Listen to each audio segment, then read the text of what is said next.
इब्राहिम की संतान, दाऊद की संतान, यीशु मसीह की वंशावली। इब्राहिम से इसहाक उत्पन्न हुआ, इसहाक से याकूब उत्पन्न हुआ, और याकूब से यहूदा और उसके भाई उत्पन्न हुए। यहूदा से फिरिस, और यहूदा और तामार से जोरा उत्पन्न हुए, और फिरिस से हिस्रोन उत्पन्न हुआ, और हिस्रोन से एराम उत्पन्न हुआ। और एराम से अम्मीनादाब उत्पन्न हुआ, और अम्मीनादाब से नहशोन, और नहशोन से सलमोन उत्पन्न हुआ।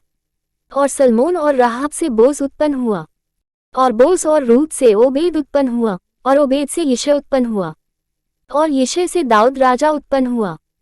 और दाऊद से सुलैमान उस स्त्री से उत्पन्न हुआ जो पहले उरिय्याह की पत्नी थी। और सुलैमान से रहबाम उत्पन्न हुआ, और रहबाम से अबिय्याह उत्पन्न हुआ, और अबिय्याह से आसा उत्पन्न हुआ, और आसा से यहोशाफात उत्पन्न हुआ, और यहोशाफात से योराम उत्पन्न हुआ, और योराम से उजियाह उत्पन्न हुआ।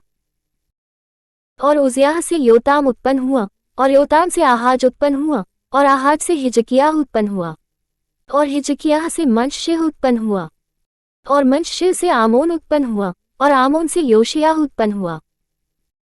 और बंदी होकर बाबुल जाने के समय में योशिय्याह से यकुन्याह और उसके भाई उत्पन्न हुए। बंदी होकर बाबुल पहुंचाए जाने के बाद यकुन्याह से शालतियेल उत्पन्न हुआ, और शालतियेल से जरुब्बाबिल उत्पन्न हुआ।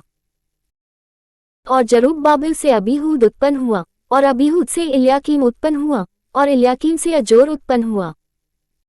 और अजोर से सदोक उत्पन्न हुआ, और सदोक से अकीम उत्पन्न हुआ, और अकीम से इलीहूद उत्पन्न हुआ।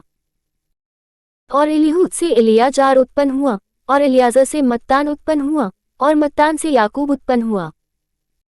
और याकूब से यूसुफ उत्पन्न हुआ, जो मरियम का पति था, जिससे यीशु जो मसीह कहलाता है उत्पन्न हुआ।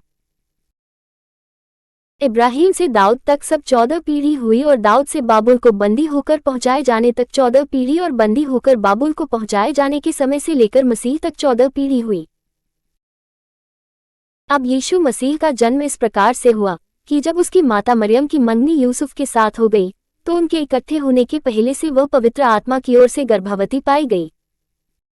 सो उसके पति यूसुफ ने, जो धर्मी था और उसे बदनाम करना नहीं चाहता था, उसे चुपके से त्याग देने की मनसा की।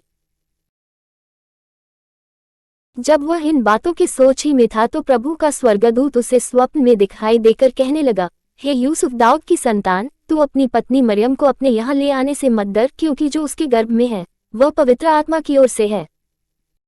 वह पुत्र जनेगी, और तू उसका नाम यीशु रखना, क्योंकि वह अपने लोगों का उनके पापों से उद्धार करेगा।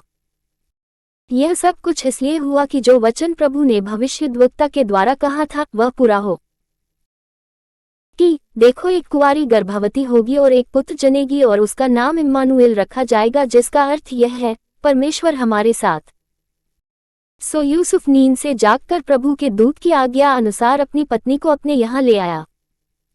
और जब तक वह पुत्र न जनी तब तक वह उसके पास न गया, और उसने उसका नाम यीशु रखा।